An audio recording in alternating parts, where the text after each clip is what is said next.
Guys, we just got our first teaser for Avengers Doomsday, and we're going to break it down for you right now. Welcome back to ScreenCrush, I'm Ryan Airy, and in case you missed it, at a Disney Marketing Expo in Shanghai, Marvel just unveiled a light show for Avengers Doomsday. Now, this is not an official trailer, but you can definitely tell elements of the plot and some huge clues from this display. And I'll be honest, look, you know me, I have been dubious about this movie ever since it was announced with Robert Downey Jr. as Dr. Doom, but everything I've seen so far, like the concept art and the brief score and the Fantastic Four post-credits scene, all of that has me really excited for what Marvel and the Russos are cooking. So let's break this teaser down. Now, we have theorized for a while that this movie is going to be about a variant of Tony Stark who survives the snap and then keeps the Infinity Stones. But now, with his face scarred, he becomes Dr. Doom. Tony was always a person who sought peace through control. I see a suit of armor around the world. And now, with the stones, his ambition will become godlike. In the multiverse saga, we have seen that incursions are destroying realities. An incursion occurs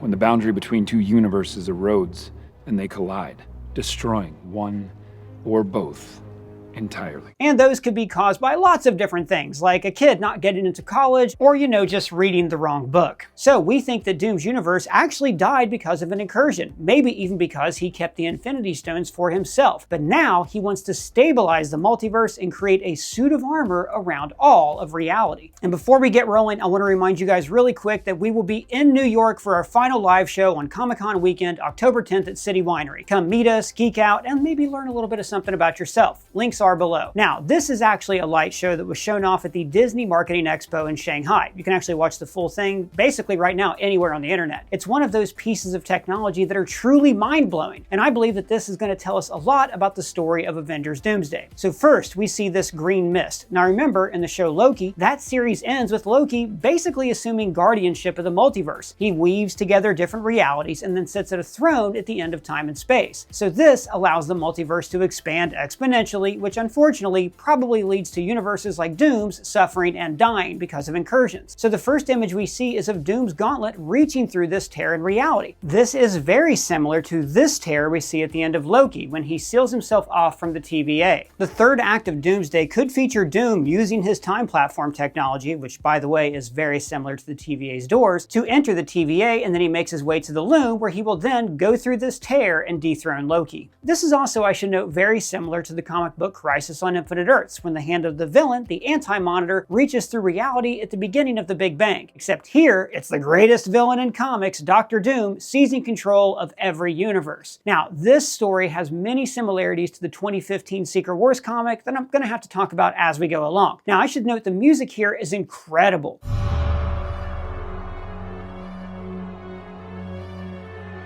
And it sounds like that end credit scene of the Fantastic Four, which was a track composed by Avengers composer Alan Silvestri called Doom, and that track supposedly featured the first appearance of Dr. Doom talking to Franklin Richards. Now, I say supposedly because we don't know if that was Dr. Doom. It could have been some variant or just something they're putting in there to throw us off their trail about what they're actually planning. And then we see a prototype of the Doom mask appearing on a grid, just like the blueprints for the Iron Man mask in Iron Man 1. Now, the parallel here is that Tony Stark has to once again reinvent himself to save others, or more precisely, to make sure that he feels safe. See, everything Tony ever did wasn't always about helping other people. He invented the Iron Man suit because he was injured, he was kidnapped, and he wanted to make sure that never happened again. His actual journey throughout the arc of the MCU was finally becoming a selfless person and sacrificing his life for others. But this is a version of Tony Stark where that didn't happen, and he remained a kind of villain and became Dr. Doom. So the mask slowly rotates and then takes form as the literal mask, which is, by the way, a perfect representation of Doom's mask from the comics, with actually harsher edges than we saw in that Fantastic Four post-credit scene. But this is also a little similar to the mask that Doom wears in the comic Doom 2099. In that comic, very long story short, Doom appears in the distant future and uses their superior technology to rule the world. Great comic, especially the run by the writer Warren Ellis. Write that down, actually. It's worth your time. You should read it. In fact, I hope this movie is actually able to pull from many different Dr. Doom storylines, because they're essentially reinventing the story from the 2015 Secret Wars. Oh wait, what happens in that comic? Oh, it's great. Well, Oh hey, are you guys still selling gum? actually no, we despise gum here and we will never sell it. Oh man, I need that gum real bad. See, I got this bad habit that I'm trying to quit and, well, I gotta try something. Oh, I see. You're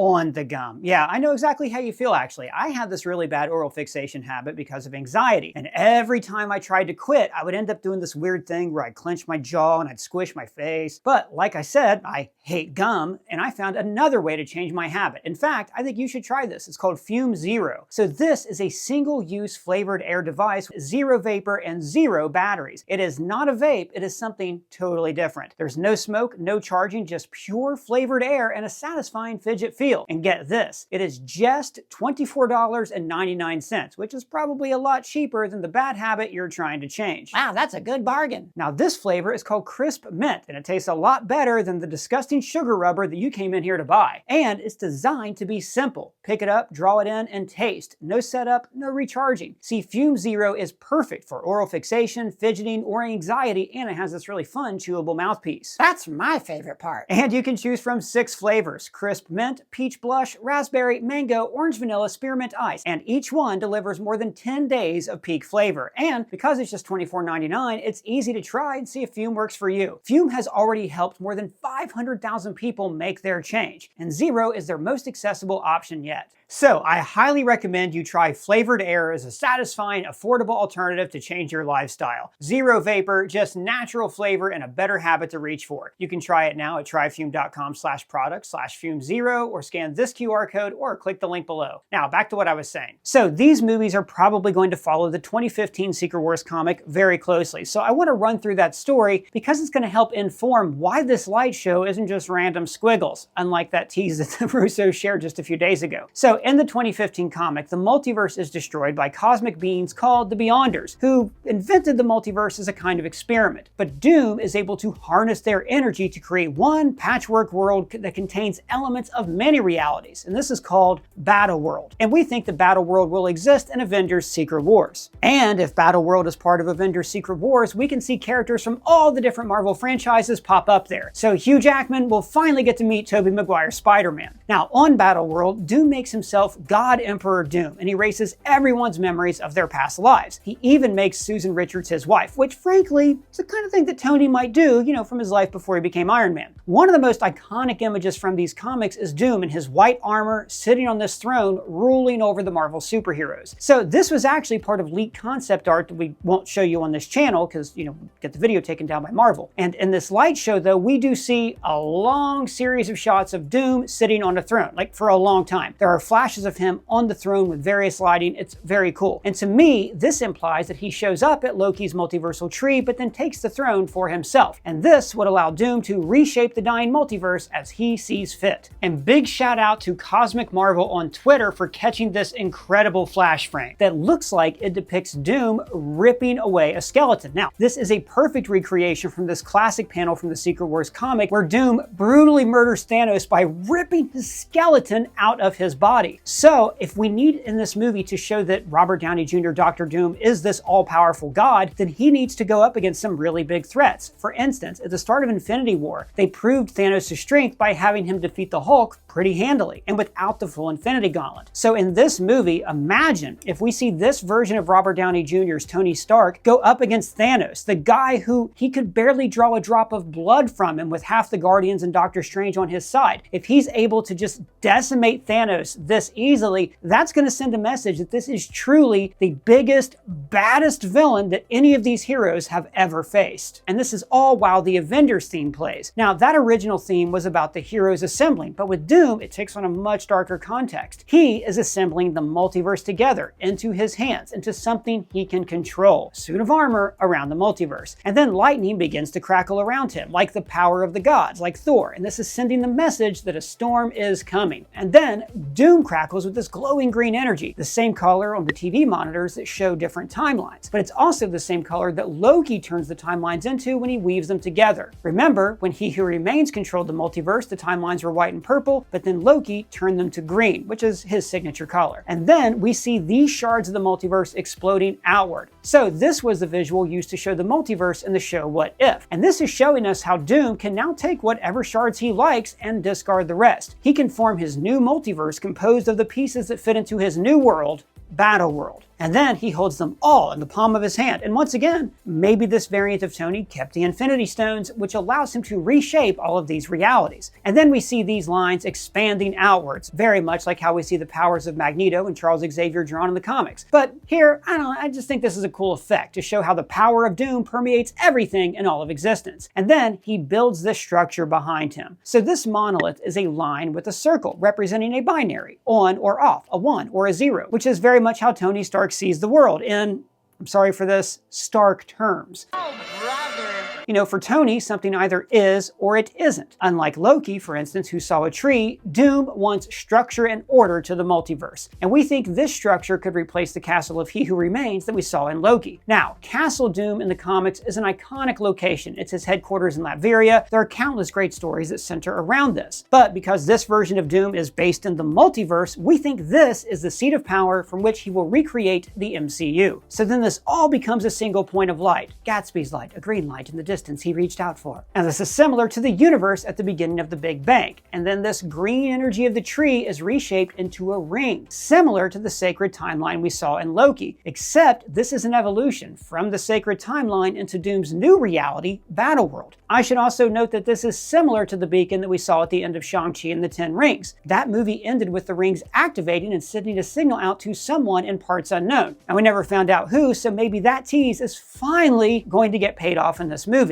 And then Doom turns this shape into a gyroscope. I do say right now? So gyroscopes are used for navigation and stabilization in airplanes and missiles, which is fitting for a guy who made his fortune selling weapons. But they're also used in smartphones for GPS tracking. The important thing here is that this gyroscope, we think, could be an evolution of the Mobius strip that we saw in Avengers Endgame. Now, this is a great theory that comes from Colton Ogburn, the guy who's trapped in a TV but doesn't know it, so please don't tell him. See, Tony inverted a Mobius strip to create time travel. And as we saw in Endgame, traveling through time is essentially a gateway to the multiverse by creating different timelines. But the point of a Mobius strip is that it's kind of an impossible object. That thing does not obey the laws of physics at all. Whereas a gyroscope is a precise instrument that measures a three-dimensional plane. So in this movie, the Russo brothers are going to have to find some kind of way to make these esoteric concepts like the multiverse more real and tactile. And I think they can do that by displaying Doom's multiverse as this gyroscope. Otherwise, it's a very specific detail for them to include in a marketing promotional tool for this movie. Now, I should also note that, according to Wikipedia, the gyroscope stability serves as an analogy to help understand the more complex, counterintuitive nature of spin and quantum mechanics. In other words, in the MCU, a gyroscope can be used to navigate the quantum realm, the gateway to the multiverse that the Avengers used in Endgame. And we even see these circles start to spin very similar to Kang's drive that we see in Quantumania. This drive was used to navigate the multiverse. So it's clear that Doom has taken Kang's technology and improved upon it, which is kind of a metaphor for how Marvel Studios dumped Kang in favor of Robert Downey Jr. Dr. Doom. And then we see these runes, which at first look like the runes that like Doctor Strange and the other sorcerers cast, which by the way is fitting because in the comics, Doom is not only a brilliant scientist, but he's also a brilliant sorcerer, second in line for the title of Sorcerer Supreme. But notice there are Loki horns on each one of these, and then they become more real and tactile, you know, like structures. Now the Loki horns could imply that this is a spell that Loki cast that Doom now controls. But these also look like the witch's runes that Wanda drew on the ground when she dreamwalked in Multiverse of Madness. Remember, Wanda ended that movie by destroying the Darkhold in every reality to protect the multiverse and then seemingly killed herself. But then that structure from the temple appeared here in Deadpool and Wolverine in the Void, implying that Wanda is still alive. Now, we talked about this before, but in the comic book Young Avengers Children's Crusade, Dr. Doom uses Wanda to gain a kind of ultimate power. And the same could be true in these two Avengers movies. This saga began with WandaVision, and it could end with Wanda breaking free from Doom's control and helping to form a new universe. And then those same shards from What If move outwards, and this is showing us different franchises that are coming together. The Avengers, Black Panther, Fantastic Four, and X-Men. Specifically, the X-Men logo from the 2000s movie, which we did see on this door in the Marvel's post-credits scene. Now, we already know that the cast from all of these movies are confirmed to appear in Avengers Doomsday, one last big multiversal swan song for that franchise. Look, I'll be honest, guys. I think this movie